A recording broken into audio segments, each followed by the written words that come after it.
ассалому алайкум бинандаҳои азиз, барномаи тилиётии ахборро манзури шумо менамоем. 11 апрел асосгузори сулҳу ваҳдати миллӣ пешвои миллат президенти ҷумҳурии Тоҷикистон муҳтарам Эмомалӣ Раҳмон дар ноҳияи Бобоҷон Ғафуров ба минтақаи таълимӣ таҷрибавии Палоси донишгоҳи давлатии Хуҷанд ба номи академик Бобоҷон Ғафуров ташриф оварда дар бунёди боғи интенсивии зардолу, гелос ва токи ҳавозавӣ иштирок карданд. 11 апрел асосгузори сулҳу ваҳдати миллӣ пешвои миллат президенти ҷумҳурии Тоҷикистон муҳтарам Эмомалӣ Раҳмон дар ноҳияи Бобоҷон Ғафуров ба минтақаи таълимии таҷрибавии Палоси донишгоҳи давлатии Хуҷанд ба номи академик Бобоҷон Ғафуров ташриф оварда дар бунёди боғи интенсивии зардолу, гелос ва токи ҳавозавӣ иштирок карданд. пешвои миллат муҳтарам Эмомалӣ Раҳмон бо шинонидани ниҳоли ток дар минтақаи таълимии таҷрибавии Палос ба ҷомеаи меҳнатии донишгоҳи давлатии Хуҷанд ба номи академик Бобоҷон Ғафуров комёбиҳо таманно карданд. ҳамчунин дар ҳамин ҷо ба президенти ҷумҳурии Тоҷикистон муҳтарам Эмомалӣ Раҳмон техникаву мошиноолоти наву замонавӣ муаррифӣ карда шуд. ёдовар мешавем ки дар асоси дастуру супоришҳои роҳбари давлат қаблан ба хоҷагиҳои эҳтиёҷманди деҳқонии ҳамаи шаҳру ноҳияҳои вилояти Суғд зиёда аз 920 техникаи кишоварзӣ бо қисмҳои эҳтиётӣ он тақдим гардида буд. дар миёни тракторҳои хурд инчунин воситаҳои муосири техникӣ барои кӯчат кардани шолӣ низ мавҷуд буда, имконоти техникии дигари мошиноолоти соҳавӣ ҳам ба талаботи хоҷагидорон мувофиқ мебошад. дар асоси дастуру супоришҳо мошиноолотҳо ва тухмии зироатҳои кишоварзӣ соли дуюм аст ки тақсим карда шуда истодааст. яъне хоҷагиҳои ниёзманд ин хоҷагиҳое мебошанд ки аз 1 то 5 гектар заминро онҳо дар бар гирифта ва имрӯз барои худ маҳсулотҳои кишоварзиро истеҳсол ва барои таъмин намудани амнияти озуқавори кишвар саҳми худро гузошта истодаам. дар ин робита чӣ хеле ки имрӯз мо шоҳид ҳастем, барои ноҳияҳои вилояти Суғд зиёда аз 928 номгӯи трактор ва мошиноолотҳои кишоварзӣ ворид карда шуд ки аз он 16та тракторҳои хурд ки барои коркарди байни қатории боғҳо равона карда мешавад, инчунин 183 адад мотоблокҳо ки ин ҳам бо таҷҳизотҳо, яъне бо ядак ва испорҳо ва дигар хок майда мекардагӣ, яъне фрезерҳо ва плугҳо насб карда шудаанд. яъне дар маҷмӯъ чӣ хеле ки қайд намудам, ҳама ин барои он равона шудааст ки имрӯз марди деҳқон тавонад ки дар хоҷагиҳои назди ҳавлигӣ ҳам ба кишту кор машғул шуда ва кори онҳоро ин техникаҳои кишоварзӣ осон мегардонад. ҳамзамон ногуфта намонад ки 17 номгӯи тухмипуршакҳо барои шинондани кӯчати шолӣ низ ба аввалин маротиба ворид карда шуд ки ин ҳам барои хоҷагиҳои ниёзманди ноҳияҳо вилоят шаҳр ноҳияҳои тамоми ҷумҳур аст ва аз он ҷумла 17та барои вилояти Суғд ҷудо карда шудааст. дар ҳамин минтақа бо мақсади истифодаи мақсадноки замин меъёри парвариши судовари маҳсулот, яъне дар миёни қатори боғу тогзор кишти сабзавоту полезиҳо раҳандозӣ гардидааст.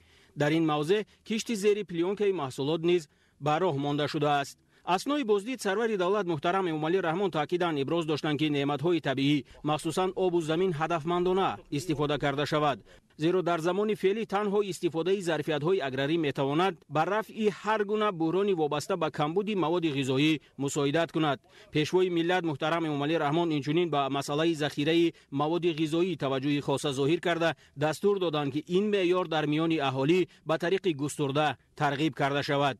таъкид кардан ба маврид аст ки минтақаи таълимии таҷрибавии Палоси донишгоҳи давлатии Хуҷанд соли 1959 дар деҳоти ба номи Дадабой Холматови ноҳияи Бобоҷон Ғафуров таъсис ёфта, масоҳати умумии он 25,196 гектар мебошад. айни ҳол дар минтақа зиёда аз 10,000 бех ниҳолу буттаҳои мевадиҳандаву ороишӣ нашъу намо меёбанд. дар ин ҷо дарахтони зардолу, биҳӣ, анор, шафтолу, бодом, анҷир, гелос, олу, олуча, хуч, ток ва ғайра дар майдонҳои алоҳида парвариш карда мешаванд. ҳамчунин дар қитъаҳои нисбатан хурд барои таҷриба сабзавот аз ҷумла картошка, пиёз, сабзӣ, шалғам, лаблабу, каду ва маҳсулоти лӯбиёгӣ кишт карда мешавад. سرور دولت محترم امومالی رحمان ضمن شناسایی با ظرفیت‌های اگراری این موضوع تشبوس مسئولان دانشگاه دولتی خوجند را اوید به برقرارسازی باغ‌های کهنه مهم و سری وقتی معنی داد کردند، زیرا با گذشت سال‌های زیاد درختان این باغ کم حاصل گردیده قریب به کارکرد اگرتکنیکی نیز فرا گرفته نمی‌شدند.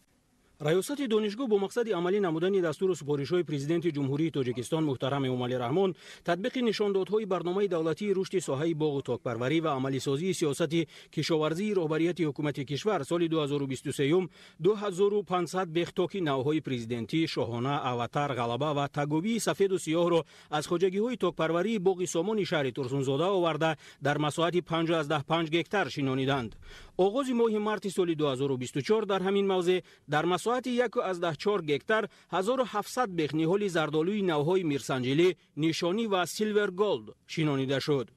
با مقصد در عمل تطبیق نمودن دستور و سپارش‌های اساسگذار صلح و وحدت ملی پیشوای ملت پرزیدنت جمهوری تاجیکستان محترم امومالی رحمان بابت عاقلانه استفاده بردن هر یک وجب زمین کارم، اینچنین دوره به دوره احیا از نو برقرار کردن باغ و میدان‌های کشتی ریاست جامعه مهنتی 25000 نفره دانشگاه دولتی خوجند تصمیم گرفت که در منطقه تعلیمی تجربی پلاس دوره به دوره تاکزار و باغ‌ها را احیا نماید. تا این دم از جانب استادان و کارمندان در میدان 1.4 گکتار نهال زردآلو از قبیل میرسنجلی، نشانی، سیلور گولد شنانده شدند. بر زمین و میدان 5.5 گکتار نوهای انگور از قبیل اواتر، پرزیدنتی، شاهانه، تگابی سفید، سیاه، اینچنین نوی غلبه شنانده شد.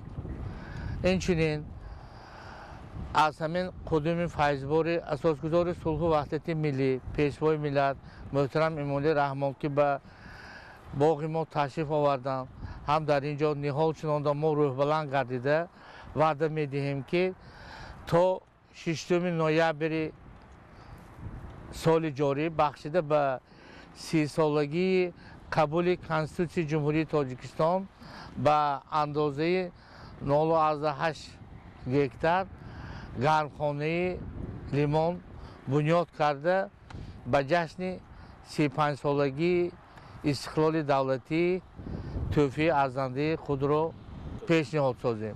اینچنین در نظر داشته شده است که در میدان 3.5 گکتار با تشکیلات بین‌المللی در یک جایگی با پارک تکنولوژی دانشگاه باز باغ اینتنسیوی قطرگی را بنیاد نماییم. مورد ذکر است که همه ساله در ولایت سوغ در دایره تطبیقی برنامه‌های دولتی باغ و تاکزاری نو بنیاد یافته، باغ و تاکزار کهنه برقرار می‌گردد و با اجرای سری وقتی تدبیرهای اگرتکنیکی حجم استحصال میوه زیاد کرده می‌شود.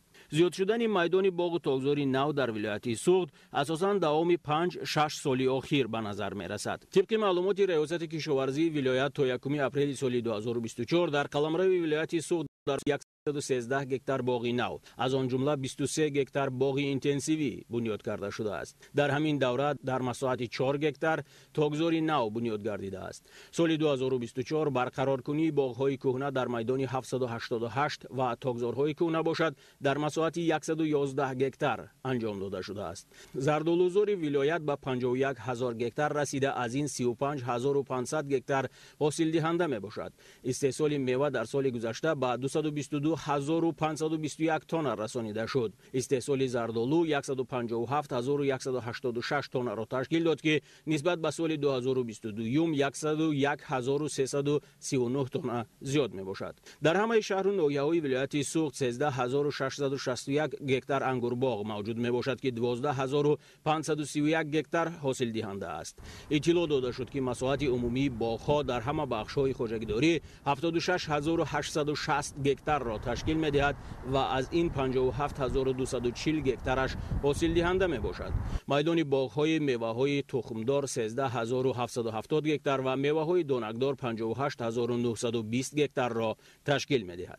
ضمناً اطلاع داده شد که مقصد اساسی فعالیت منطقه تعلیمی تجربوی پلاس دانشگاه دولتی خوجند بلند برداشتن دانش عملی دانشجویان و اسپیرانتان، عنوانجویان و محققان جوان و تطبیق نظریه در عملیات، تحکیم همکاری علم با استحصالات به شمار رفته برای دانشجویان فاکولت‌های بیولوژی، شیمی، گئواکولوژی و توریسم، صنعت تصویری و دیزاین و مشغولیت‌های فن‌های بوتانیک، زئولوژی، بیولوژی، اساسهای کشاورزی، شرایط خوب تجربه آموزی فراهم آورده شده است. حاصلی از باغ و زمین کشت به دست آمده برای برآوردن نیازهای اجتماعی سابقه‌داران مهنت، دانشجویان یتیم و بی‌پرستار، محصلین امکاناتشان محدود و آموزگاران و کارمندان استفاده کرده می‌شود. در پرتو سیاسی خردمندانه نکته اساسی پیام‌های هر ساله پیشوای معظم ملت پرزیدنت جمهوری تاجیکستان محترم امامالی رحمان اهل جامعه دانشگاه دولتی خوجند برای سرسبز و خرمگردانی کشور کبودزارکنی محل‌ها تازه و آزاده نگاه داشتن محیط زیست در منطقه تعلیمی تجربی دانشگاه واقع در نزد شهرک پلاس برای از نوسازی و برقرار کنی درختان میوه دهنده باغ‌هایی که دوام بیش از 65 سال مورد تجدید قرار داده نشده بودند، دوام سال 2024 کارهای معینه را به اجرا رساندند. برای استفاده ثمرناک قطعه زمینی بین درختزار ما کوچت‌های پامیدار، بادرنگ، قلمپور بلغاری، باقلا و غیره را شنیدیم که برای از یک زمین گرفتن 2، 3 و حتی 4 حاصل مساعدت میکند. غیر از این در حدود تاکزاری که علاقه بنیاد شده است با طرز بایشی ما الحال با شناندن کوچت تربوز، زیر پلانکا و کوچت‌های کدو، لوبیا و دیگر زراعت‌ها مشغولیم. پیشوای ملت محترم امامالی رحمان اثنای صحبت با رهبریت و آموزگاران و کارمندان دانشگاه به آنها دستور دادند که در برابر توجه ظاهر کردن به بلند برداشتن صفت علم آموزی، اینچنین بابت ارزگذاری به عنعنه‌های باغداری ملت تاجیک و به مهنت دوستی جلب کردن جوانان چاره‌ها اندیشیده شود. در ادامه سفر کاری اساسگذاری صلح و وحدت ملی پیشوای ملت پرزیدنت جمهوری تاجیکستان محترم امامالی رحمان در منطقه صنعتی شمال و شرقی شهر خوجند کارخانه استحصال روغن را که در زمینه جمعیت دارای مسئولیت محدود سیردریا گردیده است مورد بهره برداری قرار دادند. در ادامه سفر کاری اساسگذار صلح و وحدت ملی پیشوای ملت پرزیدنت جمهوری تاجیکستان محترم امامالی رحمان در منطقه صنعتی شمال و شرقی شهر خوجند کارخانه استحصال روغن را که در زمینه جمعیت دارای مسئولیت محدود سیردریا بنیاد گردیده است مورد بهره برداری قرار دادند. کارخانه نو به استحصال روغن پخته، آفتابپرست و رپس مشغول بوده در یک سال اقتدار دارد تا 18000 تن روغن رستنی استحصال نماید. در نوبت اول محصولات نیویی کارخانه برای قانع‌سازی احتیاجات بازار داخلی همچون محصولات عوض کننده واردات روانه گردیده در آینده صادرات آن نیز در نظر داشته شده است. ضمن بازدید اطلاع داده شد که کارخانه نو امکانیت دارد در یک شبانه روز بیش از 50 تن چگید، دانه آفتابپرست و رپس را کارکرد نموده از آن محصولات نیویی اعلی‌صفت استحصال و پیشنهاد خریداران نماید. کارخانه نو روغنبراری جمعیت دارای مسئولیت محدود سیردریا با استفاده از اشیاء خام محلی و وارداتی فعالیت می‌نماید. خاصه برای استحصال روغن پخته چگید اساساً از داخل کشور دسترس می‌گردد که این تصمیم برای کارکرد پوره اشیاء خام محلی در داخل و استحصال محصولات نهایی از آن با تمغه استحصال تاجیکستان مساعدت می‌نماید. محصولات نهایی کارخانه در ظرف‌های گوناگون پلاستیکی بسته‌بند گردیده با شکل و نمود زیبای بازارگیر پیشنهاد خریداران کرده می‌شود. باید قید کرد که ظرف‌های پلاستیکی نیز در شکل محصولات نیم تیار وارد کارخانه گردیده با استفاده از دستگاه‌های معاصر برای بسته‌بند در سیخ علایده آماده کرده می‌شود. در مجموع کارخانه نو از کارگاه‌های خوشبوی‌کنی، بسته‌بند، شیرین‌کنی، پرس‌کنی و انبار نگهداری محصولات تیار عبارت می‌باشد. تکنولوژی کارخانه ما معاصر بوده از دیگر کارخانه‌های روغندی نسبتاً فرق می‌کند. корхонаи мо ягона корхонаи дар шаҳри хуҷанд мебошад ки аз маҳсулоти ибтидоӣ то маҳсулоти ниҳоӣ маҳсулоти равған ва шулқа кунҷора истеҳсол мекунад. Технологияи муосири мо ҳамеша мебошад ки баъди соф кардани равған мо боз дезодоратсия мекунем, яъне бебӯйкунии равғанро идома медиҳем. бояд қайд кард ки сикли пурра истеҳсоли равғани растанӣ аз коркарди чигит, донаи офтобпараст ва раб сар карда то омодакунии равғани аълосифати растанӣ дар дохили корхона роҳандозӣ гардида ҷараёни истеҳсолот ба таври автоматӣ амаливо назорат карда мешавад. хатҳои истеҳсолии корхона аз ширкатҳои маъруфи Олмон, Туркия ва Чин харидориву насб гардида малакаи кор бо ин дастгоҳҳоро кормандон дар корхонаҳои истеҳсолӣ аз бар намудаанд. дар маҷмӯъ дар ин корхона 60 нафар сокини маҳаллӣ соҳиби кори доимӣ шуданд.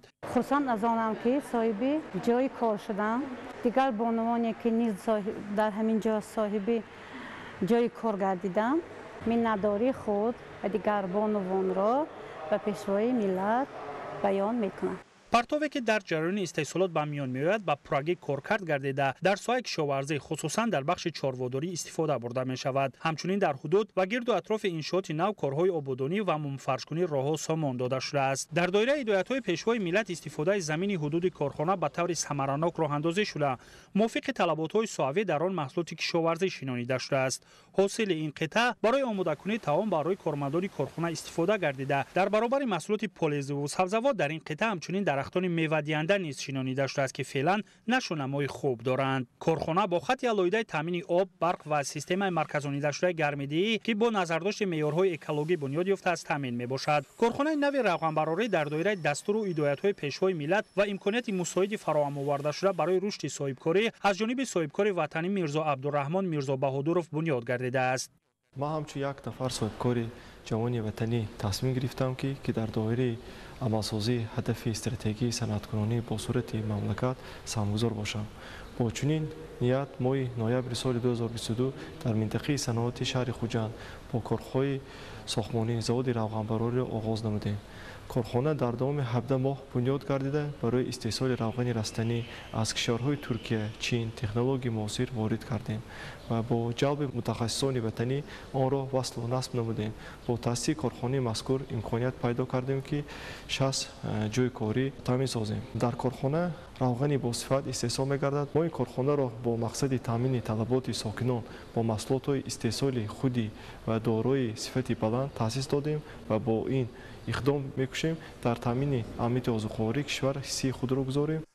президенти ҷумҳурии Тоҷикистон муҳтарам Эмомалӣ Раҳмон зимни шиносоӣ ба технологияи корхонаи нав баҳои баланд дода кормандонро вазифадор намуданд ки назорати сифати маҳсулотро дар доираи талаботҳои ҷорӣ ҷиддӣ роҳандозӣ намоянд. бояд қайд кард ки давоми чанд соли охир ба хотири таъмини аҳолӣ бо маҳсулоти баландсифати истеҳсоли ватанӣ дар доираи барномаҳои мушаххаси давлатӣ бахши саноати хӯрокворӣ рушд намуд. аз ҷумла шумораи корхонаҳои истеҳсоли равған танҳо дар вилояти Суғд ба 37 адад расонида шуд ва дар соли 2023 дар вилоят 21.6% равғани растанӣ ҷумҳурӣ истеҳсол гардидааст. ифтитоҳи корхонаи нави истеҳсоли равғани растанӣ ҳаҷми истеҳсолотро афзоиш дода таъминоти аҳолиро бо равғани худӣ боз ҳам беҳтар хоҳад кард. дар ҳамин ҷо президенти ҷумҳурии Тоҷикистон муҳтарам Эмомалӣ Раҳмон аз намоиши маҳсулоти корхонаи навтасис ва дигар коргоҳҳои ҷамъияти дорои маҳсулоти маҳдуди барс боздид ба амал оварданд. иттилоъ дода шуд ки ширкат ғайр аз корхонаи ифтитоъ гардида ҳамчунин дорои ММК, гармхонаи инноватсиони ММК Агро ва корхонаи истеҳсоли Сайҳун буда нақши он дар таъмини бозорҳо бо маҳсулоти макаронӣ,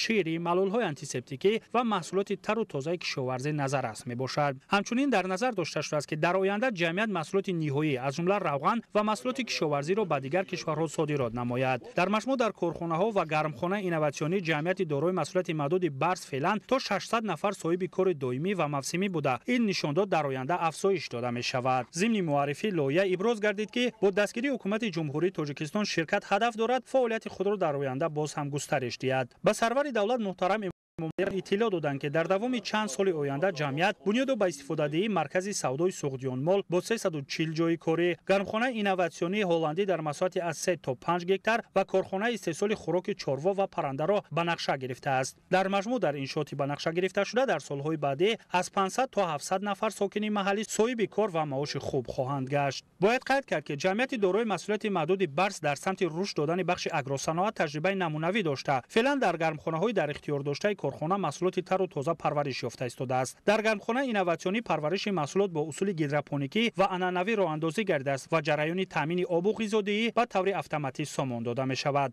گفته شد که طبق دورنما مساحت گرمخانه‌های مذکور در آینده باز هم بیشتر کرده می شود و مرحله به مرحله محصولات تر و تازه آن به دیگر کشورها صادرات خواهد شد. پرزیدنت جمهوری تاجیکستان محترم امامعلی رحمان ضمن شناسایی با دورنمای فعالیت جمعیت برای استحصال محصولات رقابت‌پذیر، موافق طلبات بازار زیاد نمودن نمگوی محصولات صنعتی استحصال شونده و رشد دادن بخش اگروصنعت به مسئولین دستور و مصلحت‌های مفید دادند.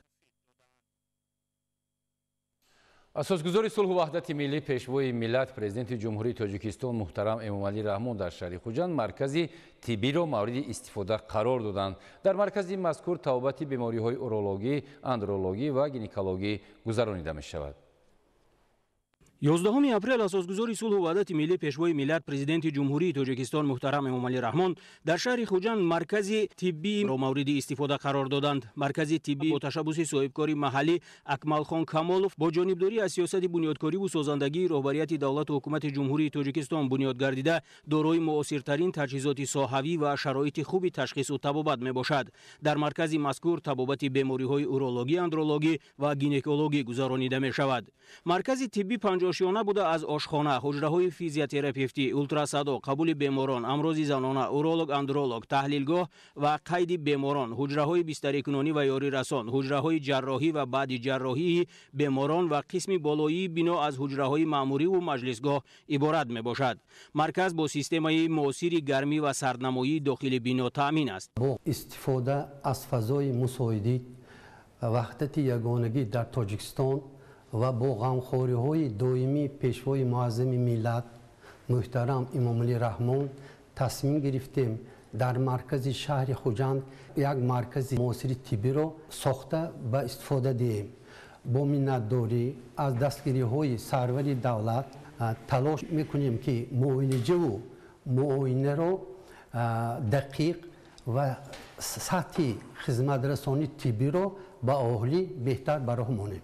در زمینه سیاست بنیادکارانه پرزیدنت جمهوری تاجیکستان محترم امامعلی رحمان و جهت سهمگذاری در روند سازندگی ها به افتخار 35 سالگی استقلالیت دولت ما، من همچون صاحبکار محلی تصمیم گرفتم که برای بهتر نمودن دسترسی اهالی به خدمت رسانی با صفت طبی در شهر خوجند مرکز طبی افتتاح سازم.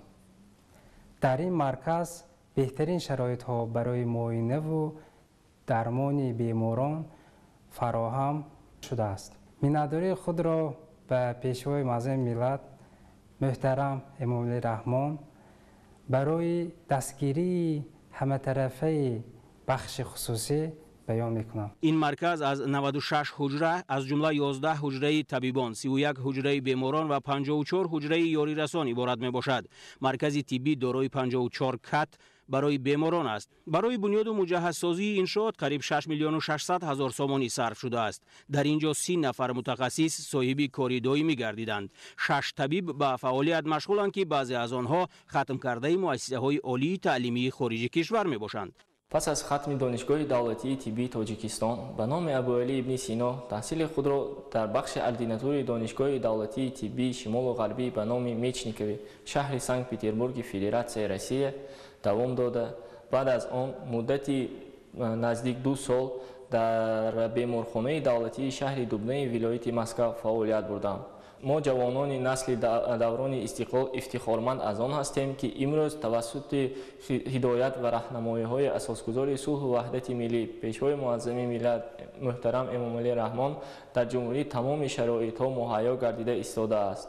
مخصوصا دوام سالهای آخر به رشد طب خصوصی اهمیت خاصه ظاهر گردیده ایستاده است. دستگاه و تجهیزات معاصر ساحوی در مرکز طبی از دولت‌های روسیه و چین وارد کرده شده است. پرزیدنت جمهوری تاجیکستان محترم امامعلی رحمان ضمن صحبت با مسئولان و طبیبان مرکز دادند که تشخیص و طبابت بیماران از جانب متخصصان دقیق راه اندازی شده، آموزش گسترده دستگاه و تجهیزات معاصر ساحوی از طرف دکتران جدی به راه مانده شود. تجهیزات ساحوی بلندصفت تشخیص و طبابت دقیق و همه‌طرفه بیماران را تامین می‌سازد. بعض واسطه‌های معاینه و معالجه این مرکز در مملکت کم نظیر بوده، توسط آنها می‌توان طبابت بیماری‌های گوناگون را صفتاً خوب به راه ماند. مرکز مذکور با دستگاه معاصر اندوسکوپی، تجهیزات لیتوریپتوری پنوماتیکی برای میده کردن سنگ راه‌های پیشابگذر با اصول جراحی اندوسکوپی جهازانیده شده است. در شعبه تحلیلگاه مرکز تجهیزات معاصر به مانند آنالیزاتورهای نسل نو، دستگاه ایمونوفرمنتی و آنالیزاتورهای خون، پیشاب و میکروسکوپ‌های ترینوکلیاری نصب شدند. پرزیدنت جمهوری تاجیکستان محترم امامعلی رحمان اثنای شناسایی با صفت کارهای ساختمانی و اقدام صاحبکار بهای بلند داده اهمیت رشد و پیشرفت بیشتری طب خصوصی در جمهوری را مخصوص تاکید کردند.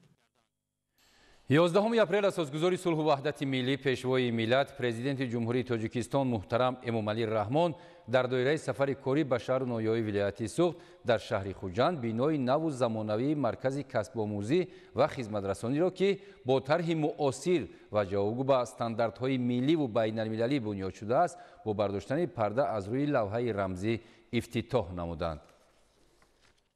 11 صلح و وحدت ملی پیشوای ملت پرزیدنت جمهوری تاجیکستان محترم امامعلی رحمان در دوره سفر کاری به شهر و ناحیه‌های ولایت سوخت در شهر خوجند بینای نو و زمانوی مرکز کسب آموزی و خدمترسانی را که با طرح معاصر و جوابگو به استانداردهای ملی و بین المللی بنیاد شده است با برداشتن پرده از روی لوحه رمزی افتتاح نمودند. بینای مرکز کسب آموزی و خدمترسانی در نزد ریاست اگنتی مهنت و شغل اهالی در ولایت سوخت در مساحت عمومی 3200 متر مربع بنیاد گردیده است. امروز با اشتراک اساسگذار صلح و وحدت ملی پیشوای ملت پرزیدنت جمهوری تاجیکستان محترم امامعلی رحمان مرکز لایحه بهترسازی ملکه‌های کسبی و امکانیت‌های با کار تامین شوی در شهر خوجند افتتاح یافت. محض در دایره دستور و سپارش‌های سازنده پیشوای معظم ملت که به همه ساحه‌های اقتصادیات کشور دقت مخصوص می‌دهند، ما تصمیم گرفتیم که بینای مذکور را با کلی با پنل‌های آفتابی برقی تامین نماییم. اینچنین برای زبان آموزی مرکز مذکور تصمیم گرفته است که تمام کورس ها را با زبان های خارجی آموزانند. زبان های انگلیسی، زبان کریگی و زبان روسی در این مرکز ها آموزانده می شوند. زنان و جوانان کشور می توانند که از مرکز ما با خوبی استفاده برند، چون که تمام تجهیزاتی که با مرکز مذکور آورده شده است همه اینها تجهیزات زمانوی می باشند و با طلبات بازار امروزه مهنت جوابگو می باشند. شرایط مهیا گردیده در مرکز مذکور امکانیت می دهد که تعلیم در 2 بست برای تا 200 نفر به راه مانده شود و همین طریق در یک سال بیش از 2400 نفر با کسب آموزی فرا گرفته می شوند. مرکز کسب آموزی و خدمترسانی از سیمخانه‌های برهوای تعلیمی با 25 کامپیوتر، تالار تجربه آموزی، تالار بسیار فونکسیونالی، حجره‌های مشورتی، حجره سانیتاری و گیگینی، حجره‌های برهوای کاری برای ماموریت، 3 استاخانه تعلیمی، کتابخانه برای شخصان امکانیتشان محدود، تالار مجلسگاه برای 150 جای نشست و دیگر انشاءات یاری رسان عبارت میباشد. منتداری به پایان خود را به اساسگذار صلح و وحدت ملی پیشوای معظم ملت پرزیدنت جمهوری تاجیکستان محترم امامعلی رحمان برای دستگیری‌های پیوسته‌شان بیان نمایم. در دایره لایحه بهترسازی ملکه‌های کسبی و امکانیت‌های بکار تامین شوی و در اساس همین استاندارد بین‌المللی تصنیفات مشغولیت‌ها یک حجت با نام تصنیفات مشغولیت‌های جمهوری تاجیکستان و در برابر این نامگوی کسب و وظیفه‌های تصنیفات مشغولیت‌های جمهوری تاجیکستان را تهیه و به استفاده داده ایستاده‌ایم. انشاءات خوش‌طرح و زمانوی نوبنیاد در دایره دستور و هدایت‌های پیشوای ملت محترم امامعلی رحمان با استقبال جشن بزرگ ملی 35 سالگی استقلالیت دولتی جمهوری تاجیکستان با مقصد تامین و تأسیس جایهای نوی کاری، بهترسازی ملکه کسبی و با شغل دائمی فرا گرفتن اهالی بنیاد گردید.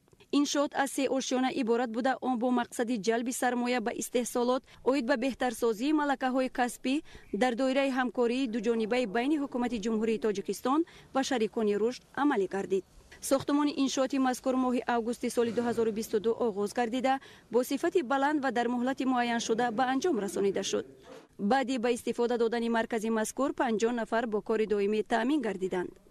اساسگزار صلح و وحدت ملی پیشوای ملت پرزیدنت جمهوری تاجیکستان محترم امامعلی رحمان در پیام خود به مجلس عالی کشور وابسته به صاحب کسب نمودنی اهالی از 18 سال بالای کشور به تمام دار از جمله به وزارت مهنت، مهاجرت و شغل اهالی جمهوری تاجیکستان و ساختارهای محلی آن دستور دادند که در دوام 5 سال آینده باید زیاده از 1 میلیون نفر شهروندان کشور با کسب هنرآموزی فرا گرفته شود. باعث خوشنودی است که با تشریف به واسطه اساسگزار صلح و وحدت ملی پیشوای ملت پرزیدنت جمهوری تاجیکستان محترم امامعلی رحمان در شهر خوجند مرکز کسب آموزی و خدمت رسانی به استفاده داده شد که این نیز برای به واسطه عملی نمودن دستور سپارش‌های خود رهبر دولت وابسته به صاحب کسب نمودن اهالی کشور تاثیر به واسطه خود را می‌گذارد. هم برای نفرانی که در داخل کشور فعالیت می‌برند به واسطه کمکی خود را می‌رساند.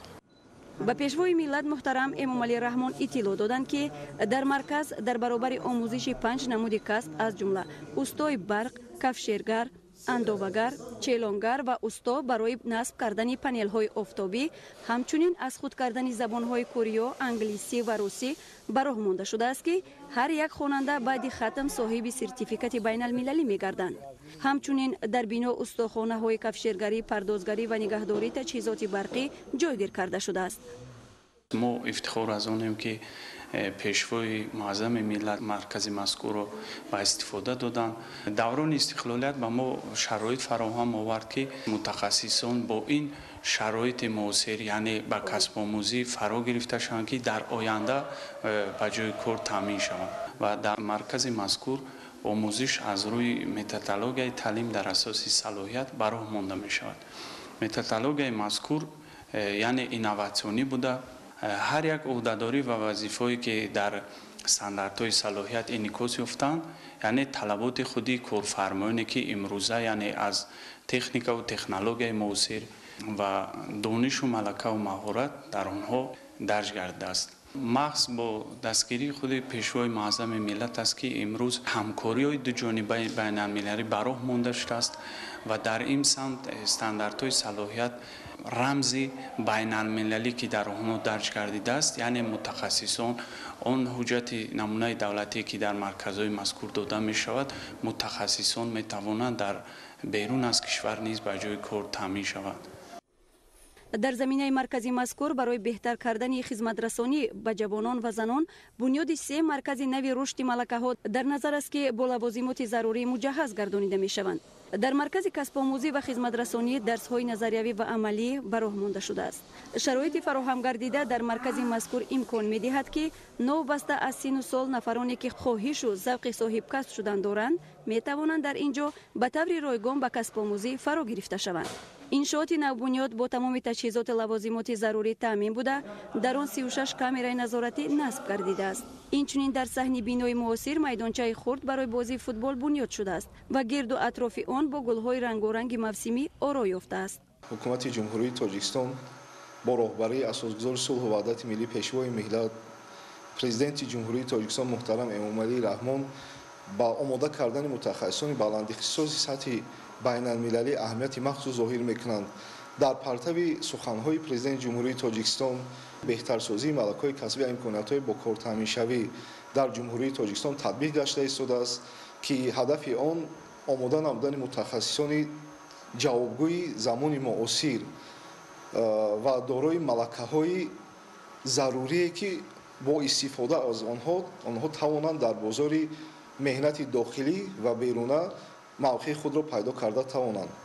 марказе ки имрӯз бо иштироки президенти ҷумҳурии тоҷикистон ба истифода супорида шуд, марказе мебошад ки бо омода намудани мутахассисон аз ҳисоби шаҳрвандони ҷумҳурии тоҷикистон фаъолияташро ба роҳ мемонад ва ин дар асоси дастуру супоришҳои президенти кишвар дар дигар шаҳру ноҳияҳои ҷумҳурии тоҷикистон низ чунин марказҳо бунёд мегарданд. мақсади асосии ин марказҳо пеш аз ҳама мусоидат намудан ба шаҳрвандони ҷумҳурии тоҷикистон ҷиҳати соҳибкасб шудан ва таъсиси ҷойҳои нави корӣ мебошад. вақте ки ҳар як шаҳрванди ҷумҳурии тоҷикистон ба ин марказҳо муроҷиат мекунад ва соҳибкасб мегардад, ӯ метавонад ба осонӣ ҷои кор пайдо кунад. барои оне ки ҳуҷҷате ки дар ин марказҳо дода мешавад ҳуҷҷати намунаи байналмилалӣ аст ва ӯ метавонад ба осонӣ бо истифода аз ин ҳуҷҷат на танҳо дар бозори меҳнати дохилӣ балки дар бозори меҳнати беруна низ ҷои кор пайдо карда тавонад ва ба ин васила шароити иқтисодию молиявии оилавии худро баланд гардонад. дар иншоот панелҳои офтобӣ насб гардидааст ки биноро ҳама вақт бо нерӯи барқ таъмин менамояд. ҳамчунин синфхонаҳо ва дигар ҳуҷраҳои ёрирасони он бо системаи гармидиҳӣ пайваст буда дар фасли зимистон дохили бино бо гармӣ таъмин мешавад. президенти ҷумҳурии тоҷикистон пешвои миллат муҳтарам эмомалӣ раҳмон зимни шиносоӣ дар иншооти навбунёд ба масъулин ҷиҳати ба шуғли доимӣ фаро гирифтани аҳолӣ, омода намудани мутахассисони ҷавобгӯ ба талаботи бозори меҳнат дар дохил ва хориҷи кишвар дастуру супоришҳои мушаххас доданд. дар идомаи сафари корӣ дар вилояти суғд асосгузори сулҳу ваҳдати миллӣ пешвои миллат президенти ҷумҳурии тоҷикистон муҳтарам эмомалӣ раҳмон муассисаи таҳсилоти томактабии наврӯзи истиқлолро дар шаҳри хуҷанд мавриди истифода қарор доданд. гузориши хабарнигорони мо.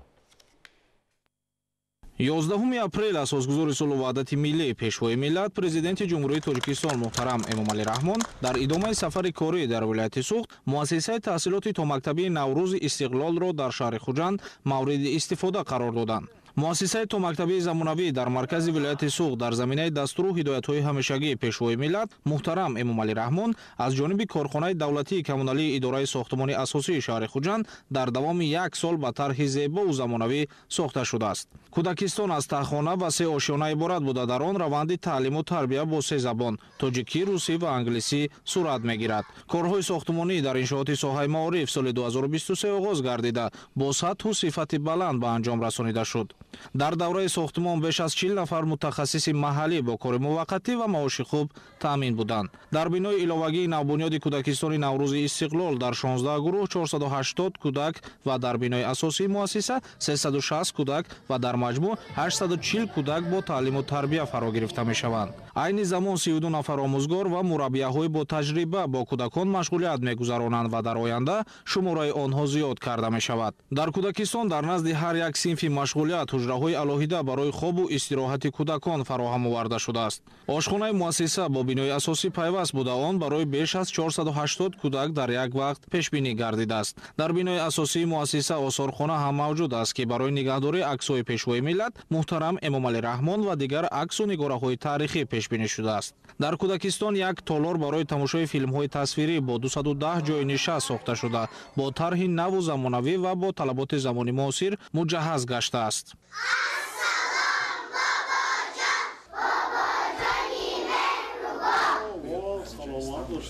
сад ташаккур ба шумо аз номи мо кӯдакон. барои кӯдакистон ҳам барои ин толор барои кина ҷои хуби тамошо.